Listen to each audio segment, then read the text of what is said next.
Það var Afturelding í efstu deild í fyrsta sinn. Hvernig líður þér? Ég eiginlega get ekki útskýrt sko.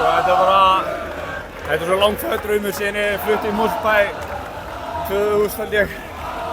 Pabbi var að mæta á leiki, það voru fleiri sko í gæslu heldur en á leikjum. Og ég veit ekki, þetta er bara svo, maður er í einhverju gæsræningu hérna, þetta er bara búið að vera svo erfið vika. Já, ég veit ekki hvað að segja, þetta er bara ólýsanlegt sko, maður er bara meir. Og gera hérna fyrir framann þessa stuðningsmenn, það lítur að gera þetta ekstra sjálft, einstakt. Eins og segir, músin líka kunna að mæta á finals og það verður aldrei tekið af þeim. Þetta er náttúrulega bara, eins og Jökull kallaði okkur, við erum bara sérstök.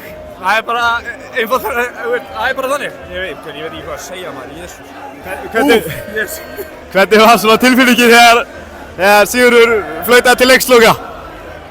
Ég bara brotnaði niður sko. Þetta er búið að vera umulega erfið vika. Ég veit ekki hvað að segja, þetta var bara, ég hef aldrei fundið annað tilfinningu bara að maður, þú veist, búinn að vinna þessu svo ógeðslega hart.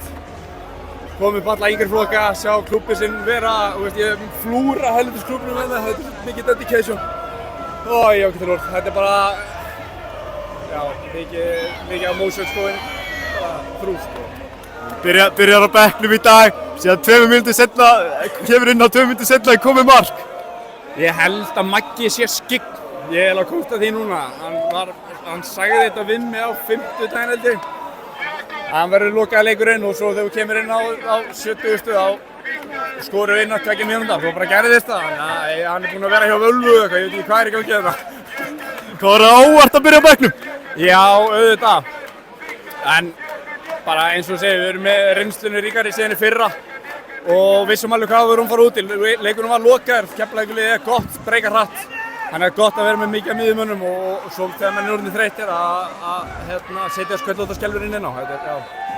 Takk hérlega.